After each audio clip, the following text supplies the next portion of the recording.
खबरों में बने रहने के लिए बेल आइकन दबाइए और हाँ, फर्स्ट इंडिया को सब्सक्राइब जरूर कीजिए। आपका स्वागत है। राज्य सरकार ने लॉकडाउन 4 की नई गाइडलाइन जारी कर दी है। इसके अलावा प्रवासी मजदूरों के लिए भी जरूरी इंतजाम किए गए हैं। इन सभी मुद्दों को लेकर चिकित्सा मंत्री डॉक्टर रघु शर्मा से खास बातचीत की हमारे सहयोगी विकास शर्मा ने। केंद्र के बाद राजस्थान सरकार ने भी लॉकडाउन 4 की अभी कुछ ही देर पहले गाइडलाइन जारी कर दी है। हमारे साथ मौजूद है चिकित्सा मंत्री डॉक्टर रघु शर्मा, जिन्होंने बड़ी मैराथन बैठक के बाद में पूरी जो गाइडलाइन है उसको अंतिम रूप दिया है। मुख्यमंत्री अशोक गहलोत के साथ लगातार बैठकों का दौर जारी रहा और अब अंतिम रूप जो है गाइडलाइन को दे दिया गया है। हमारे साथ मौजूद है, उनसे बात करते हैं। सर, आज जो गाइडलाइन जारी की गई है, क्या उसका विस्तृत रूप है और क्या मानते हैं कि सर जो आम जन है उस पर कितना प्रभाव पड़ेगा? देखिए, जब लॉकडाउन 4 लागू होने से पहले सभी राज्यों के मुख्यमंत्रियों के साथ प्रधानमंत्री जी की वीडियो कॉन्फ्रेंसिंग हुई थी और उसमें सभी राज्यों के मुख्यमंत्रियों ने कहा था कि ये जो रेड जोन है, ऑरेंज जोन है और ग्रीन जोन है, इसका निर्धारण करने का अधिकार राज्यों को दिया जाना चाहिए। उसके बाद लॉकडाउन 4 की जो गाइडलाइन भारत सरकार ने जारी की, उसमें ये अधिकार राज्यों को दे दिया गया। तो कल भी भारत सरकार की जो गाइडलाइन आने के बाद राजस्थान सरकार के वरिष्ठ अधिकारियों के साथ मुख्यमंत्री जी की मीटिंग हुई, आज सुबह भी मीटिंग हुई।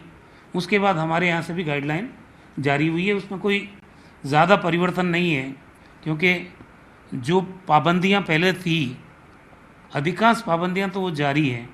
कुछ जो अनुमत किए गए थे लॉकडाउन 2 में, लॉकडाउन 3 में, वो कंटिन्यू करेगी। उसके अलावा ये जो नाई की दुकान है या सैलून्स हैं, इनमें ये रखा गया है कि भाई एक कस्टमर के बाद में आप उनको डिसइंफेक्ट करके और दूसरा कस्टमर आने के बाद और वापस आपके जो औजार हैं उनको उपयोग में ले सकते हैं। तो एक तो ये नई चीज़ हुई है।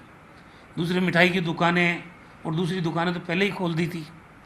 तो कुल मिला के राजस्थान में जो रेड जोन है, उनको वहाँ जहाँ कंटेनमेंट एरिया है उसमें तो पूरी सख्ती रहेगी, पूरी पाबंदियाँ रहेगी। लेकिन ऑरेंज जोन में रिलैक्सेशंस हैं, चाहे वो रिक्शा चालकों के संबंध में, टैक्सी चालकों के संबंध में। रेड जोन में तो कुछ भी अनुमत नहीं है, लेकिन ऑरेंज जोन में सोशल डिस्टेंसिंग 2 गज की दूरी के साथ, और जो शॉप्स खुली है उनमें भी मास्क लगाना दुकानदार के लिए भी आवश्यक है और जो खरीदार है उसके लिए भी मास्क लगाना ज़रूरी है। जो छोटी दुकानें हैं उनमें 2 लोग परमिट किए जाएंगे अंदर, बड़ी दुकानें वहाँ 5 लोगों को परमिट किया गया। तो कुल मिला के जो रिलैक्सेशंस हैं वो राज्य की इकोनॉमी को पटरी पे लाने के हिसाब से व्यापक हित में है, क्योंकि लंबे समय से लॉकडाउन में है पूरा प्रदेश।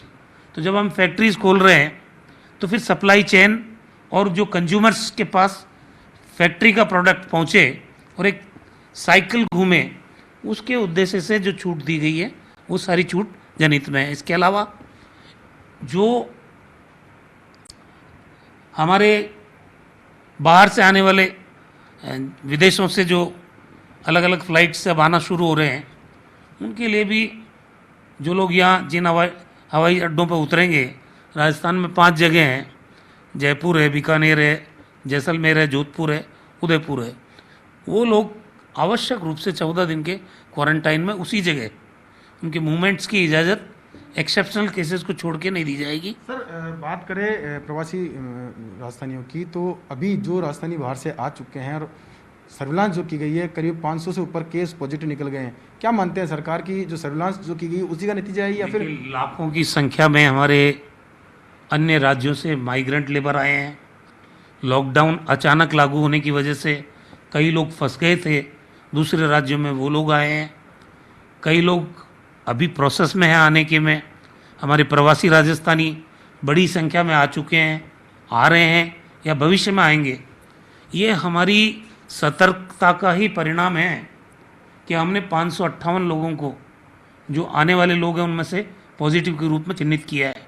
तो जो हमारी सर्विलेंस है उसको हमने मजबूत किया है, स्क्रीनिंग को मजबूत किया है, और जो सिम्टोमेटिक या एसिम्टोमेटिक केसेस हैं उन लोगों को टेस्टिंग के माध्यम से पॉजिटिव केसेस को आइडेंटिफाई करने का काम शुरू किया है।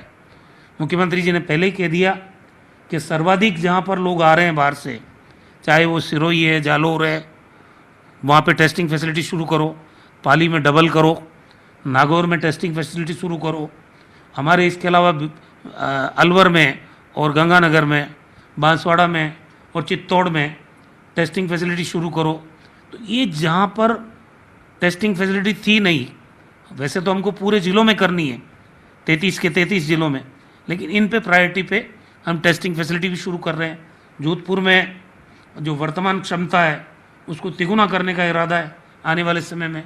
तो जो जोधपुर संभाग में सर्वाधिक लोग आ रहे हैं और उसके बाद उदयपुर संभाग में आ रहे हैं, दोनों जगह पर्याप्त टेस्टिंग फैसिलिटीज़ हम डेवलप कर रहे हैं। इनके लिए क्वारंटाइन फैसिलिटीज़ को सुनिश्चित करने के लिए 7 संभागों में वरिष्ठ IAS अधिकारियों को लगाया गया। 3 जो ज़िले हैं, जयपुर, जोधपुर और अजमेर, जहाँ पे संक्रमण ज़्यादा है, वहाँ पे भी वरिष्ठ अधिकारियों को अलग से इस काम के लिए लगाया गया। तो कुल मिला के वीनू गुप्ता जी जो ACS है हमारी, वो क्वारंटाइन का काम पूरे राज्य भर का खुद देख रही है, उनकी देखरेख में हो रहा है। एक महत्वपूर्ण सवाल यह है कि जो कई तबके थे जो कि पूरी इस लॉकडाउन पीरियड के अंदर जो सुविधाएं हैं उनसे वंचित रह गए थे, और उनको लेकर सरकार का बड़ा फैसला है कि जो गरीब तबके के जो लोग हैं जिनको ज़रूरत है उन सबका सर्वे कराया जाए। एक बड़ा फैसला लिया गया है, क्या उसके इम्पैक्ट नज़र आते हैं आपको? देखिए, राष्ट्रीय खाद्य सुरक्षा के दायरे में जो आ रहे हैं वो लोगों को तो लाभ मिल रहा है, चाहे 2 महीने का राशन हो, पेंशनधारियों को पेंशन मिल रही है, जो मजदूर चिन्हित हैं उनको 2,500 रुपये मिल गए। लेकिन ऐसा भी बहुत सा वर्ग है, एक पहले प्रयास हुआ था, मुख्यमंत्री जी ने सारे जिला कलेक्टर्स को जो असहाय और बेसहारा लोग हैं, डेस्टिट्यूट्स, उनकी 1.5 लाख लोगों की लिस्ट बनी थी, उनको लाभ पहुंचाया गया।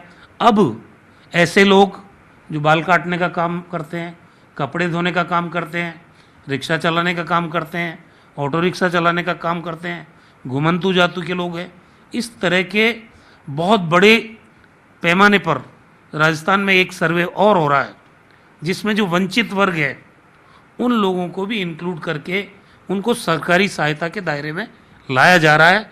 एक बड़ा कदम राजस्थान उठा रहा है, जो पूरे देश में किसी भी राज्य में हो रहा कि नहीं हो रहा मुझे मालूम नहीं, पर राजस्थान ने लीड ली है इसमें भी। सर, केंद्र ने बड़ा पैकेज जो है वो जारी किया है 20 लाख करोड़ का।